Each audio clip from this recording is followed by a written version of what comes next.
करोड़ों साल पहले हमारी पृथ्वी पर डायनासोर का राज था। इंसान तो बहुत बाद में आए, लेकिन उस समय धरती पर सबसे ताकतवर जीव डायनासोर ही थे।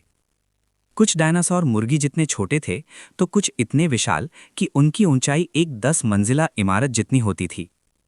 कोई सिर्फ पेड़ पौधे खाते थे, तो कोई खतरनाक शिकारी थे जिनके दांत तलवार जैसे तेज होते थे। उस समय की पृथ्वी आज जैसी बिल्कुल नहीं थी। महाद्वीप अलग अलग जगहों पर नहीं थे, बल्कि एक साथ जुड़े हुए थे। जलवायु गर्म थी, जंगल घने थे और ऑक्सीजन भी ज्यादा थी। इसी माहौल में डायनासोर फल फूल रहे थे। उन्हें लगता था कि ये दुनिया हमेशा उनकी ही रहेगी, लेकिन प्रकृति के पास एक ऐसा प्लान था जो सब कुछ बदलने वाला था। लगभग 6 करोड़ 60 लाख साल पहले एक ऐसा दिन आया जिसमें धरती की कहानी ही बदल दी। आसमान में एक बहुत बड़ा पत्थर, जिसे हम एस्टेरॉयड कहते हैं, तेजी से पृथ्वी की ओर बढ़ रहा था।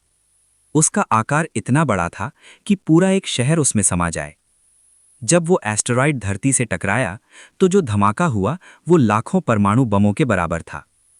टक्कर इतनी भयानक थी कि आसमान में आग के गोले उठे, धरती हिल गई, समुद्रों में विशाल लहरें उठीं और चारों तरफ धुआं और राख फैल गई। कुछ ही घंटों में सूरज की रोशनी धरती तक पहुंचनी बंद हो गई।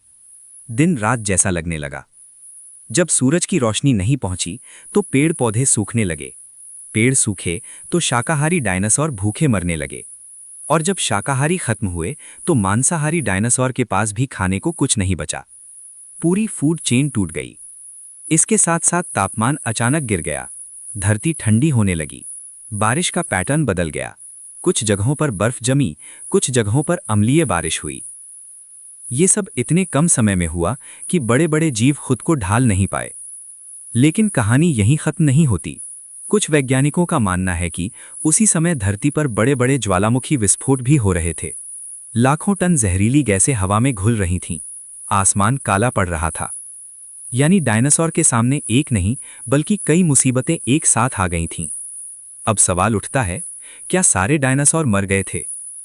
दिलचस्प बात यह है कि नहीं। आज जो पक्षी हम देखते हैं, कबूतर, चील, तोता, ये सब डायनासोर के ही वंशज माने जाते हैं। छोटे आकार और पंख होने की वजह से वे बदलते मौसम में खुद को ढाल पाए और बच गए। कई लोग ये भी मानते हैं कि डायनासोर को एलियंस ने खत्म किया या कोई रहस्यमयी बीमारी आई थी, लेकिन इन बातों का कोई पक्का वैज्ञानिक सबूत नहीं मिला। सबसे मजबूत सबूत एस्टेरॉयड टक्कर और जलवायु परिवर्तन का ही है। वैज्ञानिकों ने ये सब कैसे जाना? उन्हें धरती की परतों में एक खास धातु मिली जिसे इरिडियम कहते हैं, जो आमतौर पर अंतरिक्ष के पत्थरों में पाई जाती है। मेक्सिको में एक विशाल गड्ढा भी मिला जिसे चिक्शुलूब क्रेटर कहा जाता है। इसके अलावा डायनासोर के जीवाश्म, पत्थरों की उम्र मापने की तकनीक और कई रिसर्च इस बात की ओर इशारा करते हैं कि उस समय एक महाविनाश हुआ था। अब जरा सोचिए, अगर डायनासोर आज भी जिंदा होते तो शायद इंसान कभी विकसित ही नहीं हो पाते, शहर बन ही नहीं पाते, हमारी दुनिया पूरी तरह अलग होती। उनके खत्म होने से ही छोटे स्तनधारी जीव आगे बढ़े और लाखों साल बाद इंसान का जन्म हुआ। डायनासोर की कहानी हमें एक बड़ी सीख देती है। चाहे कोई कितना भी शक्तिशाली क्यों ना हो, प्रकृति से बड़ा कोई नहीं। धरती का संतुलन बिगड़ते ही सबसे मजबूत जीव भी इतिहास बन सकते हैं। आज हमारे पास टेक्नोलॉजी है, विज्ञान है, लेकिन फिर भी हम प्रकृति पर पूरी तरह नियंत्रण नहीं पा सकते। डायनासोर का अंत सिर्फ एक कहानी नहीं, बल्कि एक चेतावनी भी है कि अगर हम अपने पर्यावरण का ध्यान नहीं रखेंगे, तो भविष्य में क्या होगा कोई नहीं जानता। और शायद यही वजह है कि डायनासोर आज भी हमें आकर्षित करते हैं, क्योंकि वो सिर्फ अतीत के जीव नहीं, बल्कि धरती की ताकत और रहस्य का सबसे बड़ा उदाहरण है।